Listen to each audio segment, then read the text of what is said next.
Sebuah kisah karya terbaik anak bangsa Indonesia bertutur tentang perjalanan kehidupan anak manusia di zaman kerajaan Tanah Jawa melalui sentuhan sejarah dan fiksi yang nyaris sempurna.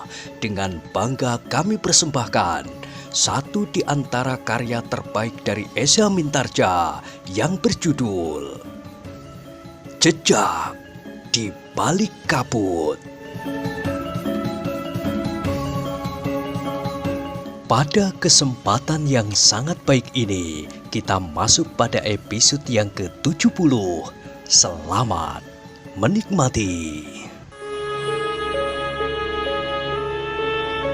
Pada episode sebelumnya telah diceritakan, dalam pada itu di halaman Haryowisoko menjadi sangat tegang. Kemarahannya serasa membakar jantungnya ketika ia mendengar dari Ki Tumenggung tentang sikap Pangeran Benowo. Apakah benar kau mendapat isyarat dari langit tentang kehadiran cincin itu di rumah ini, Ki Tumenggung? Aku tidak tahu apakah sebenarnya yang telah menuntun Pangeran Benowo itu kemari. Yang aku ketahui, cincin itu justru dibawa oleh Pangeran Benowo yang justru telah meninggalkan istana beberapa lama. Bagaimana mungkin cincin itu dapat jatuh ke tangan anakmu? Tetapi ternyata anakku dapat menemukannya di sebuah belumbang kecil. Ia melihat cahaya yang seakan-akan jatuh dari langit dan jatuh di belakang sebuah gerumbul. Ternyata di belakang gerumbul itu terdapat sebuah belumbang. Haryowisoko termangu-mangu sejenak. Ia mencoba menghubungkan peristiwa demi peristiwa, demikian beruntun. Hampir saja aku justru terjebak, desis Haryowisoko. Aku tidak sempat memberitahukan bahwa Pangeran Benowo telah datang kemari, jawab Ki Tumenggung. Tetapi berhati-hatilah Ki Tumenggung.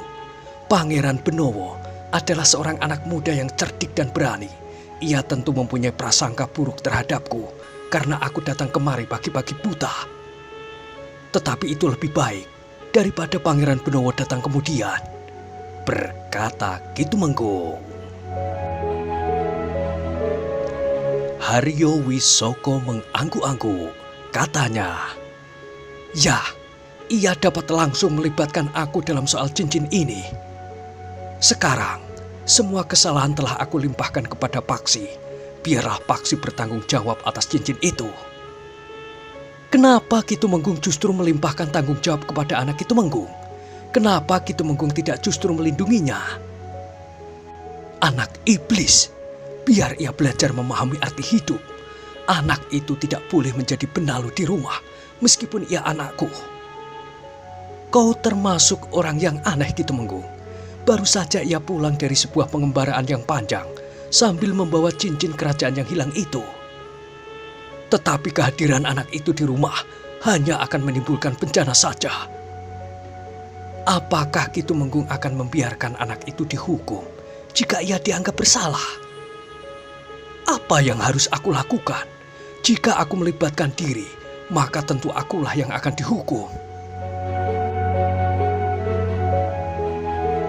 Haryowisoko mengangguk-angguk, namun kemudian ia pun berkata, "Kita memang tidak dapat membayangkan apa yang akan terjadi pada anakmu yang berada di tangan Pangeran Benowo. Pangeran Benowo adalah orang yang aneh." Ki Tumenggung mengangguk-angguk. "Kau dengar, Pangeran Benowo itu menantang aku." "Ya, banyak kemungkinan dapat terjadi." Ki Tumenggung itu tidak menjawab. "Sudahlah," berkata Haryowisoko. "Aku akan kembali. Perburuan akan beralih di dalam kota. Pangeran Benowo ternyata telah berada di istana kembali. Seandainya Pangeran Benowo itu tertangkap di masa pengembaraannya, maka sia-sialah kematiannya. Ia akan mengalami nasib yang sangat buruk, justru karena cincin itu tidak ada padanya. Tidak seorang pun yang akan percaya bahwa cincin itu tidak ada padanya. Ternyata cincin itu ada pada anakmu yang sekarang kau suruhkan ke dalam malapetaka." Ki Tumenggung tidak menjawab, Tetapi ia merasakan sesuatu yang ganjil pada tekanan kata-kata Haryo Wisoko. Apakah Haryo Wisoko itu telah mencurigai aku? Bertanya Kitumenggung itu kepada diri sendiri. Dalam pada itu maka Haryo Wisoko pun berkata, "Nah, Kitumenggung Sarpabiwada, aku minta diri. Mudah-mudahan kita berhasil untuk menggenggam cita-cita." Haryo Wisoko itu justru mendekati Kitumenggung. "Cincin itu harus jatuh ke tanganku. Pangeran Benowo harus mati. Pajang akan kehilangan seluruh masa depannya. Bukankah ada lacur lain yang dapat temurun dan menguasai tahta Pajang? Cincin kerajaan itu ada padaku. Aku akan mempergunakan pengaruhnya untuk memaksakan kehendakku. Banyak orang yang akan mendukung kehadiranku di Pajang." Kitumenggung itu tidak menjawab. Sementara itu, Haryo Wisoko pun telah minta diri dan meninggalkan halaman rumah Kitumenggung. Dalam pada itu anak laki-laki Kitumenggung yang semula berbaring di dalam biliknya ternyata telah menyelinap keluar. Biliknya terasa panas sekali. Bahkan kegelisahannya membuatnya tidak betah berbaring di dalam biliknya. Dan lewat pintu butulan ia berdiri di pintu seketeng. Di luar kehendaknya, ia justru mendengar pembicaraan ayahnya dengan Haryo Wisoko. Anak muda itu menyesal sekali bahwa ia telah mendengar pembicaraan itu. Ia merasa kecewa sekali terhadap sikap ayahnya, tetapi ia tidak dapat berbuat sesuatu.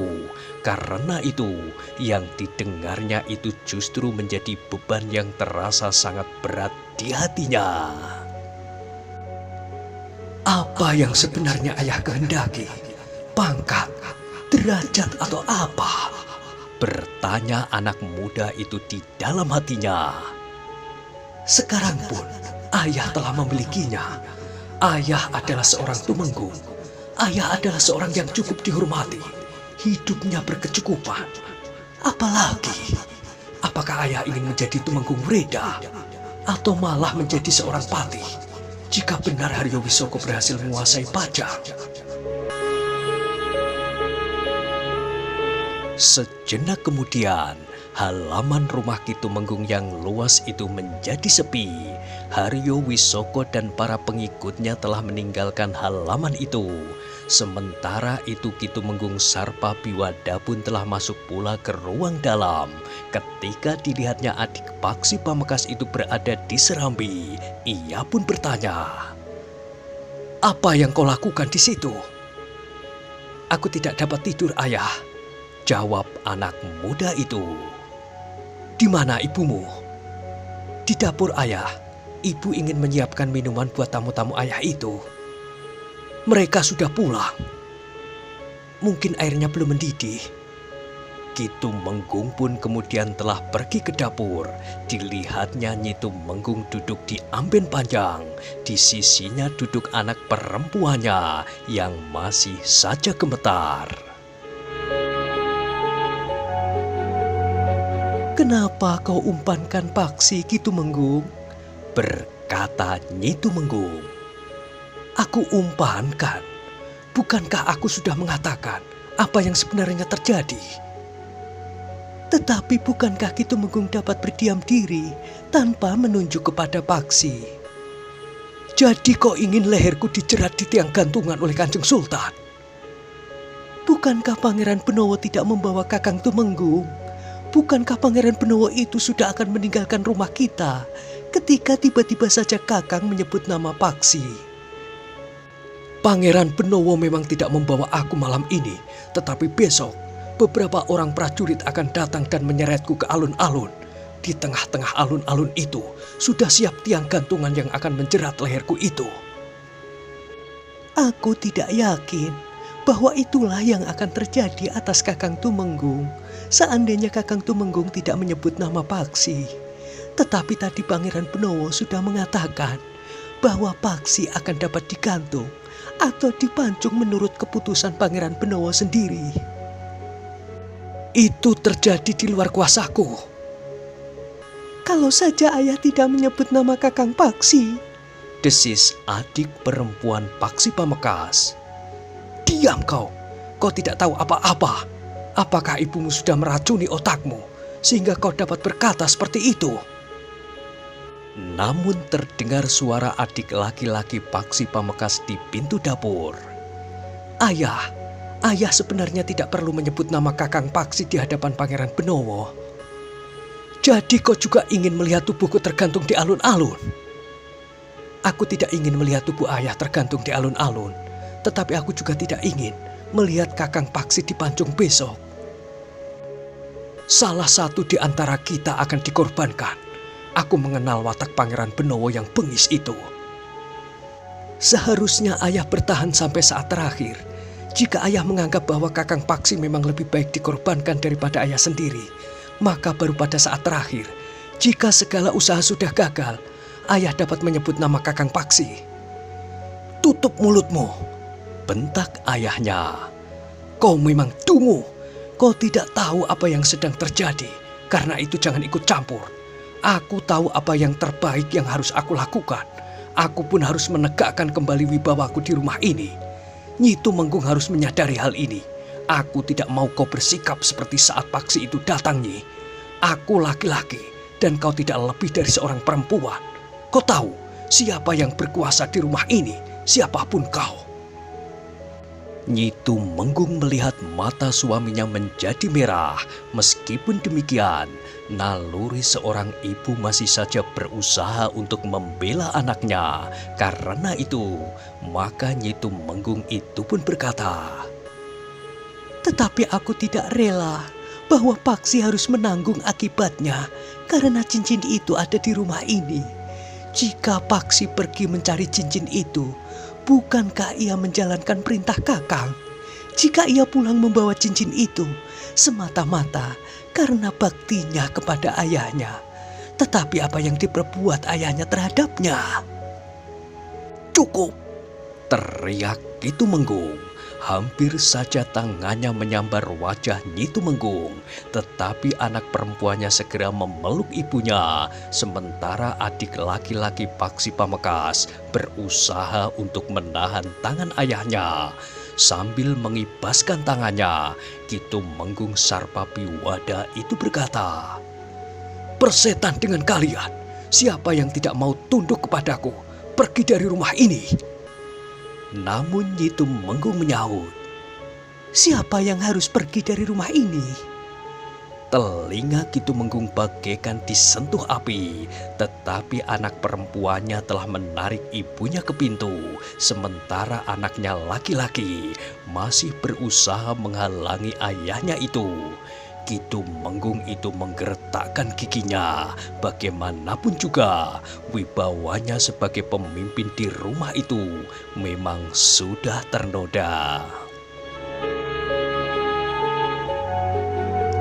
Dalam pada itu cahaya fajar pun mulai mewarnai langit kemerah-merahan. Tetapi Nyi Tumenggung justru kembali ke biliknya. Dibantingnya tubuhnya di pembaringannya. Namun matanya tidak dipejamkannya. Bahkan giginya lah yang gemeretak menahan geram di hatinya. "Aku gagal menggantungkan harapan karena cincin itu tidak jadi jatuh ke tangan Haryo Wisoko," katanya di dalam hatinya. Lalu katanya kemudian, "Bahkan agaknya Haryo Wisoko justru mencurigai aku." Tiba-tiba Nyi Tumenggung itu pun bangkit. Dihentakkan tangannya pada bibir pembaringannya. Nyi Tumenggung memang menjadi sangat gelisah. Demikian pula Nyi Tumenggung. Meskipun dengan alasan yang berbeda, Nyi Tumenggung menjadi gelisah memikirkan nasibnya sendiri. Sementara Nyi Tumenggung menjadi gelisah memikirkan nasib anaknya. Tetapi hari itu, Nyi Tumenggung tidak pergi ke istana untuk menjalankan tugasnya. Ia tinggal saja di rumah dengan sangat gelisah, seakan-akan sedang pasrah menunggu nasib. Nyi Tumenggung memang tidak yakin bahwa dirinya tidak akan dilibatkan dalam persoalan cincin kerajaan itu. Kadang-kadang Kitumenggung memang menyesal kenapa ia tergesa-gesa menyebut nama Paksi Pamekasan justru pada saat Pangeran Benowo sudah menyatakan untuk menutup persoalan cincin kerajaan yang baru saja diketemukannya itu. Namun ia pun kemudian menggeram. Tidak, aku sudah bersikap benar. Pangeran Benowo yang aneh itu tidak dapat dipegang kata-katanya. Kitumenggung itu menjadi gelisah meskipun Pangeran Benowo sudah mengatakan bahwa persoalannya sudah dilepaskannya. Namun dapat saja tiba-tiba Kitumenggung itu dipanggil menghadap ke istana untuk diadili. Atau bahkan tiba-tiba saja beberapa orang prajurit dengan membawa pertanda kekuasaan Kanjeng Sultan datang menjemputnya untuk dibawa langsung menghadap untuk menerima hukuman, bahkan mungkin hukuman gantung ataupun pancung. Sehari Kitumenggung menunggu tetapi tidak ada utusan dari istana untuk menyampaikan perintah apapun. Apa yang terjadi di istana? Bertanya Kitumenggung kepada diri sendiri. Sementara itu, di rumah Kitumenggung selalu marah-marah. Adik laki-laki Paksi Pamekasan pun tidak beranjak dari rumahnya. Ia takut bahwa tiba-tiba saja ayahnya menumpahkan kemarahannya kepada ibunya. Sementara itu, adik perempuannya selalu berada di samping ibunya. Pada hari berikutnya kegelisahan Kitumenggung terasa semakin mencekam. Karena itu, maka ia tidak lagi ingin tinggal di rumah saja. Tetapi Kitumenggung itu pun telah pergi ke istana. Kitumenggung mencoba untuk tidak menunjukkan kegelisahannya. Ia hadir di tempat tugasnya seperti tidak terjadi apa-apa atas dirinya dan anak laki-lakinya. Kitumenggung itu menjadi heran. Ia tidak mendengar seorang pun di antara kawan-kawannya yang bertugas menyebut-nyebut tentang cincin kerajaan yang telah diketemukan. Ia pun tidak melihat sesuatu di istana yang berhubungan dengan cincin kerajaan itu. Ia tidak melihat perubahan apapun yang terjadi di bangsal pusaka. Para prajurit yang bertugas untuk menjaga bangsal pusaka itu bertugas sebagaimana biasanya tanpa menunjukkan bahwa sesuatu yang penting telah terjadi. Bahkan ketika ia melihat Pangeran Benowo dengan Raden Sutawijaya melintas di halaman dalam istana, keduanya sama sekali tidak menghiraukannya. Meskipun ia yakin bahwa Pangeran Benowo itu telah melihatnya di tempat tugasnya. Apa yang sebenarnya terjadi? Sebuah mimpi buruk. Pertanyaan itu telah bergejolak di dalam hatinya. Kepala Kitumenggung itu menjadi pening sehingga seorang kawannya bertugas bertanya. Apakah Kitumenggung Sarpabiwada sedang sakit? Wajah Kitumenggung nampak pucat. Kitumenggung nampak sangat gelisah. Dengan gagap Kitumenggung itu pun menjawab, Tidak, aku tidak apa-apa. Kawannya mengangguk kecil, tetapi kawannya yang lain berkata, baju Kitumenggung basah oleh keringat, tetapi tangan Kitumenggung terasa begitu dinginnya. Kitumenggung Sarpabiwada itu pun menyahut, aku tidak apa-apa. Kawannya itu memang meraba tangan Kitumenggung yang basah oleh keringat, tetapi terasa begitu dinginnya. Hari itu memang tidak ada sesuatu yang perlu mendapatkan perhatian khusus, tetapi justru karena itu Kitumenggung menjadi heran. Bahkan kegelisahannya menjadi semakin menekan jantungnya. Ketika sudah waktunya pulang, maka Kitumenggung pun meninggalkan tempat tugasnya. Hari itu rasa-rasanya tidak ada yang dapat dikerjakan di tempat tugasnya. Tetapi demikian ia keluar dari pintu gerbang istana. Langkahnya tertegun. Ia melihat Haryo Wisoko berdiri bersama dua orang pengawalnya. Beberapa orang kawannya mengangguk hormat, tetapi mereka tidak berhenti. Namun Kitumenggung Sarpabiwada sajalah yang berhenti untuk menemuinya. Benowo memang gila, geram Haryo Wisoko. Kenapa? Agaknya Pangeran Benowo itu belum melaporkan kepada Kanjeng Sultan bahwa cincin itu telah berada di tangannya. Kitumenggung mengangguk-angguk. Ternyata Kanjeng Sultan sama sekali tidak berbuat sesuatu. Bahkan tidak ada gerak apapun di istana yang memberikan pertanda bahwa cincin kerajaan itu sudah kembali. Ya, tidak seorang pun menyebutnya. Para prajurit di bangsal pusaka pun tidak menunjukkan peningkatan penjagaan atau menunjukkan perubahan apapun. Segalanya berjalan seperti biasa. Kedatangan pangeran itu kembali dari pengembaraannya pun sama sekali tidak mendapat sambutan apa-apa. Atau barangkali Pangeran Benowo sengaja untuk menghindari sambutan itu. Menghadapi orang seperti Benowo itu, kita memang harus berhati-hati sekali. Ia cerdik dan tangkas bergerak. Aku masih menunggu kesempatan untuk benar-benar menantangnya berlomba ketangkasan naik kuda. Ada yang lebih penting daripada berlomba naik kuda, desis Kitumenggung. Ya, sahut Haryo Wisoko. Aku juga ingin tahu apakah yang terjadi dengan Paksi. Kau harus bergerak untuk mengetahuinya. Mungkin anakmu itu sekarang sudah mati dipancung oleh Pangeran Benowo. Kitumenggung menarik nafas dalam-dalam. Katanya, jika benar, maka istriku akan dapat menjadi pingsan mendengarnya. Dan kau sendiri? Entahlah, jawab Kitumenggung. Haryo Wisoko menepuk bahu Kitumenggung sambil berkata, nampaknya kau tidak sayang kepada anak-anakmu. Jika kau bekerja keras untuk meraih masa depan yang lebih baik, untuk apa sebenarnya hal itu kau lakukan jika tidak untuk anak-anakmu?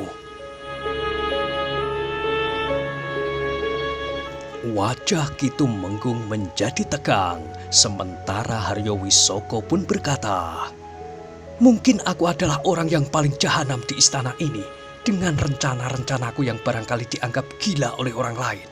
Tetapi semuanya itu aku lakukan bagi anak keturunanku. Kitumenggung sama sekali tidak menjawab. Sementara itu Haryo Wisoko pun berkata, letakkan harapan masa depanmu padamu dan keturunanmu, maka kau akan berjuang lebih keras lagi. Kita sudah terlanjur basah. Kita tidak dapat melangkah kembali. Kitumenggung mengangguk. Katanya, tetapi tingkah laku Pangeran Benowo dapat membuat aku menjadi gila. Kita bukan anak-anak cengeng Kitumenggung. Kau pernah berada dalam jajaran keprajuritan sebelum kau dipindahkan ke jabatanmu yang sekarang. Bahkan mungkin suatu saat Kitumenggung akan kembali bertugas di antara para prajurit. Jiwa Kitumenggung sudah ditempa oleh pengalaman Kitumenggung yang luas. Kitumenggung menarik nafas dalam-dalam. Katanya, aku akan berusaha untuk tidak menjadi gila. Haryo Wisoko tertawa. Katanya, jangan terlalu tegang menghadapi permainan Benowo. Kitumenggung mengangguk. Setiap saat aku akan menghubungimu Kitumenggung. Ada beberapa orang kawan kita memberikan beberapa keterangan tentang usaha mereka sebelum Pangeran Benowo kembali ke istana. Ceritanya tentu masih sama saja, jawab Kitumenggung. Mungkin, tetapi kita sebaiknya mendengar mereka. Ternyata kita terlanjur mempunyai banyak lawan. Kitumenggung itu mengangguk-angguk, namun tiba-tiba ia pun bertanya, siapakah sebenarnya yang disebut oleh Pangeran Benowo itu sebagai ahli nujum istana? Sudah berpuluh tahun aku mengabdi. Aku belum pernah bertemu, bahkan melihat orang brewok yang disebut nujum istana itu. Haryo Wisoko pun tertawa. Katanya, tentu salah satu jenis permainan Pangeran Benowo. Ya, agaknya memang demikian. Permainan Pangeran Benowo tentu tidak akan ada habisnya. Ki Tumenggung pun kemudian telah meninggalkan Haryo Wisoko yang berdiri termangu-mangu. Namun kemudian Haryo Wisoko itu pun telah masuk ke dalam istana pula. Hari itu Ki Tumenggung masih saja dicekam oleh kegelisahan. Rasa-rasanya hubungannya dengan seluruh keluarganya telah terputus semuanya. Ketika makan sudah disiapkan, Ki Tumenggung sama sekali tidak mau menyentuhnya. Nyi Tumenggung dan kedua anaknya pun berusaha untuk tidak menimbulkan persoalan di rumah. Mereka sadar bahwa setiap saat jantung Ki Tumenggung itu akan dapat meledak. Di hari berikutnya adalah hari Pasowanan. Kanjeng Sultan akan hadir di Paseban Agung. Para pangeran, Sentono, Nayoko Projo dan orang-orang terdekat di lingkungan istana serta para pejabat tinggi istana harus menghadap. Betapapun kegelisahan mencekam jiwa Ki Tumenggung Sarpabiwada, namun ia tidak dapat ingkar akan kewajibannya.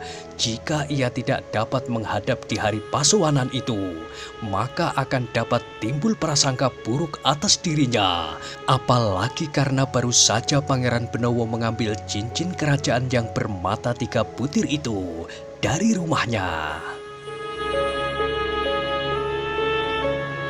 Pada saatnya, maka Kanjeng Sultan pun telah hadir di Paseban. Seperti biasanya, Kanjeng Sultan mendengarkan beberapa laporan serta berbicara langsung dengan para pejabat tinggi istana, para pangeran serta para sentono. Namun seperti biasa hanya beberapa orang sajalah yang berbicara dalam Paseban yang dilakukan setiap 8 hari sekali.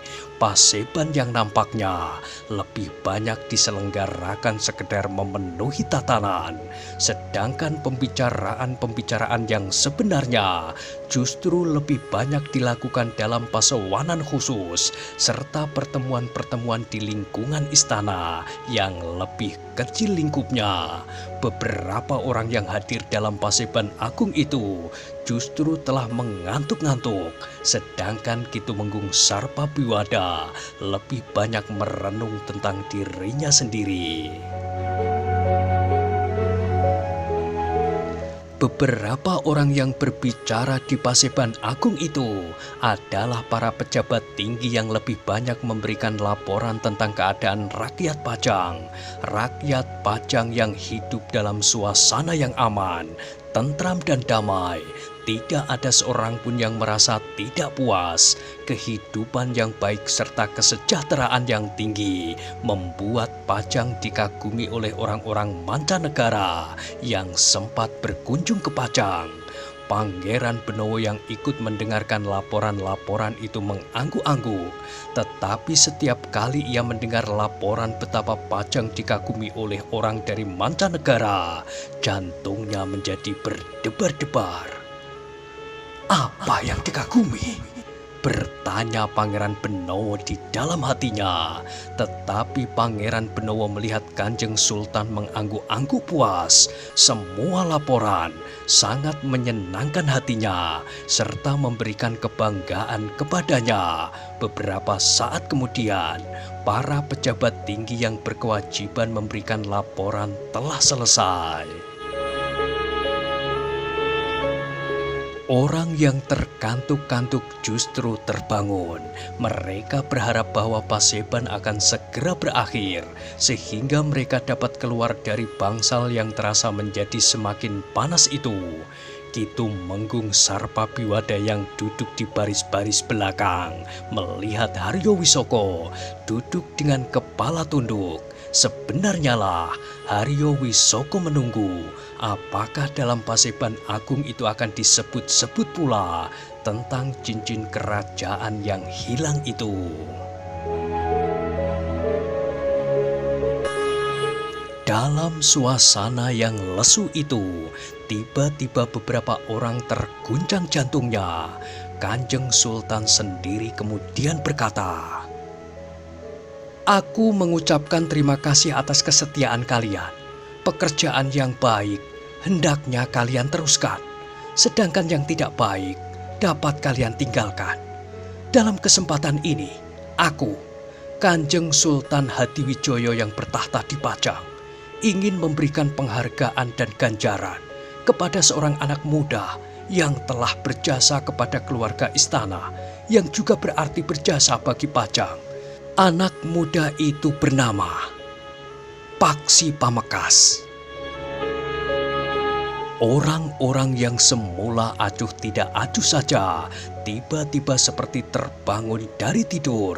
Apalagi Kitumenggung Sarpabiwada. Kitumenggung itu terkejut bukan kepalang. Paksi telah mendapat penghargaan dan ganjaran. Tentu karena ia dapat membawa kembali cincin kerajaan itu, berkata Kitumenggung di dalam hati. Kenapa bukan aku saja yang mengaku telah membawa cincin itu kembali setelah aku tidak mempunyai pilihan lain? Namun dahinya pun kemudian berkerut-kerut ketika Kanjeng Sultan itu melanjutkan.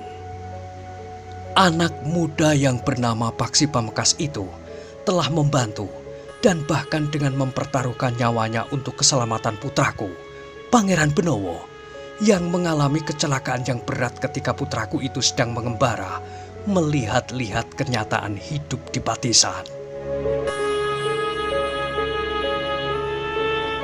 Jantung Kitumenggung Sarpabiwada seakan-akan hampir meledak.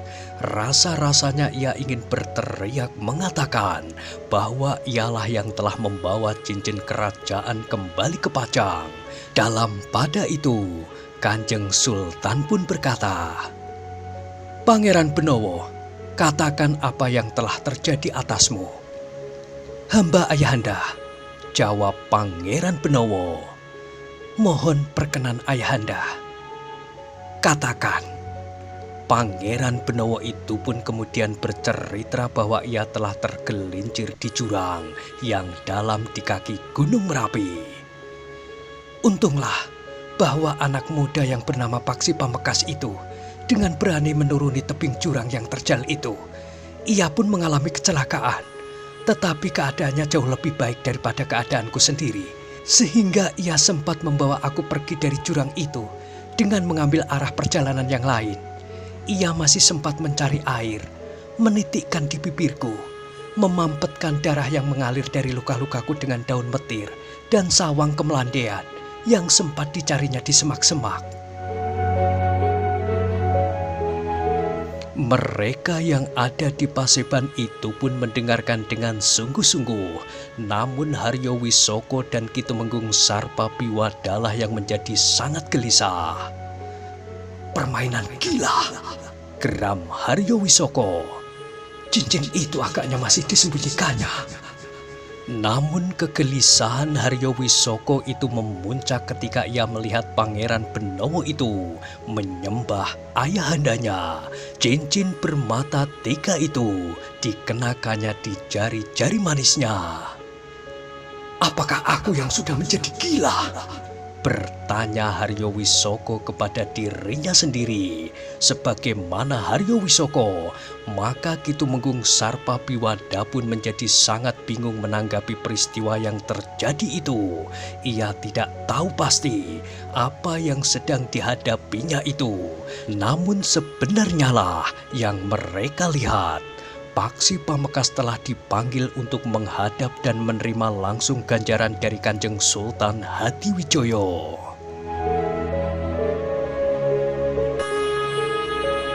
Karena sifatnya sebagai seorang kesatria sejati yang bersedia berkorban untuk keselamatan orang lain tanpa pamrih, maka kepada Paksi Pamekasan telah aku anugerahkan sebilah keris dengan sekampil uang. Aku tahu bahwa kau tidak mengharapkannya, tetapi aku titahkan kepadamu untuk menerimanya. Kau tidak dapat menolak ganjaran dari seorang raja, karena ganjaran itu akan mendatangkan keberuntungan yang berlipat ganda bagimu. Paksi Pamekasan menerima ganjaran itu tanpa dapat mengucapkan sepatah kata pun. Ia pun tidak mengerti apa yang sebenarnya terjadi atas dirinya, sehingga ia justru mendapat ganjaran.